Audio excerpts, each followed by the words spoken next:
My name is Celeste Rowan, and tonight I am standing in a ballroom I spent 3 months building from scratch. White orchids frame the stage. Crystal lights drip like frozen stars. Custom velvet ribbons match the invitation suite I designed myself. A 16-piece dessert table waits for candles and applause that will never come. At 6:02 p.m., my phone buzzes. A video message. I expect we're on our way, or at least running late. Instead, I hear laughter, bright, careless, expensive.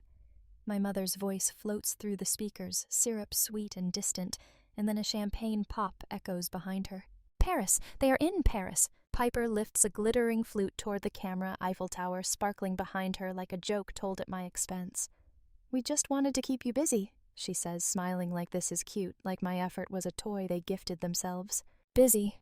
Like my time is disposable, like I am disposable. A slow warmth rises in my chest, not anger clarity. I look around at the room I built the place settings with hand-tied bows, the playlist I curated to make her feel magical. Everything here was crafted with devotion they never planned to honor. I close the message. No reply, no tears. I tuck my phone into my clutch and let the stillness settle.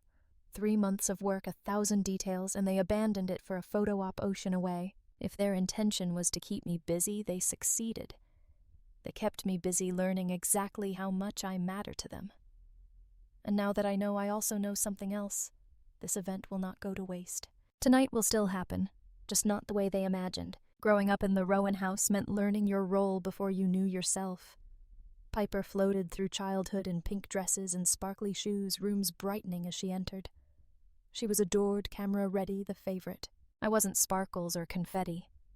I read manuals, not magazines. While Piper practiced her pageant wave, I tied cables for school plays and built color-coded schedules no one thanked me for. My mother called it helpful. My father said responsible, never special. At dinners, praise flowed toward Piper. My straight A's got a nod. Her 1,000 likes earned champagne. She was the sun. I was gravity essential unseen. It wasn't resentment that shaped me, but repetition. My mother's lists instead of affection. My father's tasks instead of trust. Compliments that came with chores. Love that needed proving. Sometimes I watched Piper's glittering world and wondered what it felt like to be chosen without earning it to sit at the table, not just set it. So I mastered order rooms, timelines, expectations. Event planning felt like purpose, the art of creating magic even if no one saw the magician. That's why when my parents asked me to plan Piper's Sweet 16, I said yes with hope, disguised as professionalism. Maybe this time they'd see me. But as I placed the last orchid in its vase tonight, even before the message from Paris arrived, something inside already knew. You can't choreograph love into existence, not even with perfect lighting. The first week I planned Piper's party, I treated it like a quiet dream of my own. Not chandeliers or glitter, just the hope that this time they'd see me, not what I could do for them. I covered my wall with sketches and color swatches, gold pearl, soft blush, warm lights, acoustic music instead of noise. I pitched it like a client proposal, hands steady, heart trembling. They nodded, distracted, but said yes. Approval thin, but enough. I built a mood board, a budget, a plan. When Piper wrinkled her nose. At a champagne wall, a neon sign. I smiled. I could make anything happen. That's what they'd taught me. Effort equals value, perfection equals love. So I worked vendor calls on lunch breaks, taste tests after shifts. My friend Julian helped review contracts. Brow furrowed when I mentioned using my LLC. Add a repurpose clause, he warned. Protect yourself. I laughed. They won't flake. He didn't laugh back. Piper floated between fittings and aesthetics like attention was air. Midnight texts. This one. Never please. Never thanks. I replied every time. It felt good, useful, included, chosen, even if by convenience. My parents' praise came as orders. Make it elevated. Keep it classy. Classy, the family religion. I told myself it was worth it, that if I made it perfect, they'd finally see me. But hope, like any event, is built on illusion. You think you're creating beauty until you realize you've designed the perfect space for heartbreak to echo. The morning everything cracked didn't announce itself with thunder. It was ordinary Texas sun spilling across my kitchen counter, coffee brewing checklist in front of me like a loyal soldier. Day of the event. The final stretch. I smoothed the timeline one last time, checked vendor confirmations, and packed my emergency kit, safety pins, tape backup, USB, with the slideshow 2 phone chargers, breath mints. Little things keep big things from falling apart. I arrived at the ballroom, early heels soft against marble. Staff greeted me by name. I loved that being recognized for competence instead of compliance. Rosa, the venue manager, walked the space with me. We talked lighting angles, floral placement, load-in times. She trusted me. I earned that. At noon, I texted my mom. "Everything is ready. See you soon." No reply. I shrugged. They were probably busy getting dolled up. Piper needed 3 hours for makeup alone. By 2 p.m., vendors buzzed around like a symphony tuning before the big moment. The cake arrived 3 tiers of ivory fondant. The string lights flickered on for testing.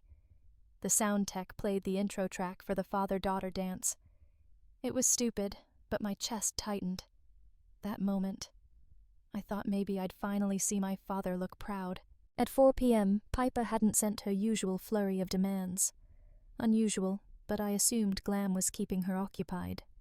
I triple-checked the seating chart instead. At 5 p.m., I put on my dress in the bathroom. Soft satin, simple neckline, nothing loud. My mother always said dignity whispers. I guess I learned that better than she realized. 6:00 p.m. The ballroom glowed. Staff lined up. I stood near the entrance, smoothing my skirt, clutching the binder I built like it was armor. 6:02 p.m. My phone vibrated. A video call. Finally. Their faces appeared framed not by the entrance I decorated, but by golden Paris twilight. Laughter spilled through the speaker. My mother waved like she was on a talk show. My father lifted a glass. Piper blew a kiss red lipstick perfect. "We just wanted to keep you busy," Mom said, like dropping poison in honey. "It's good for you. Helps you stay productive." Busy, not appreciated, not included, just managed. The screen glittered with Eiffel Tower lights, but something inside me snapped like a wire pulled too tight. My breath didn't rush. It froze. Quiet. Pure. The chandelier above me shimmered. The music test track faded. Vendors waited for direction. And I understood they didn't forget me. They dismissed me. I lowered the phone, and for the first time, silence didn't feel like defeat. It felt like a fuse being lit. I didn't cry. I didn't shake. Calm settled over me like truth. My body finally understood it didn't need to beg for crumbs it could stand and eat elsewhere. Rosa approached. "Are they running late?" "They're not coming. No pity. Just a nod." Repurpose clause. Repurpose clause. The words steadied me. Julian had warned me to include it if client is a no-show event may be reassigned. What once felt like insurance now felt like power. I texted Julian. "They're not coming. We're flipping it," he replied instantly. "Say less. On my way." I recorded a short clip, voice steady. "Hey, Austin. I have a room full of magic and no one to give it to. If you know any foster teens who deserve a night to feel celebrated, tonight is theirs." 6 seconds later, it exploded shares, volunteers, donations. The kind of kindness that waits for someone brave enough to ask. When Julian arrived, the ballroom glowed the same, but felt different, alive. "Backup dresses," he said, handing me a bag. "If this goes viral, phones will die." It already did, I smiled. We repurposed everything lights, music, decor. At 7:03 p.m., the first girl walked in holding her foster mom's hand. "Is this for us?" "Yes," I said. "Tonight is yours." More arrived: awkward suits, borrowed gowns, joy too big for words. Volunteers, tied ribbons, passed donuts, a DJ showed up for free. Real laughter replaced the hollow kind my family preferred. Then my phone rang. "Mom, how dare you use Piper's night for charity?" she snapped. I watched 2 kids take their first ballroom photo. "How dare you make me think I mattered and then leave me alone in a ballroom?"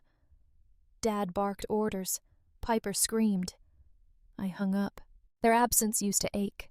Tonight it felt like space filled with something better. They hadn't broken me, they'd freed me. By 8 o'clock, the ballroom felt weightless, as if grief had stepped outside to smoke and joy seized the moment to move in. Kids danced in circles, shoes abandoned near the walls, laughter ricocheting like music itself.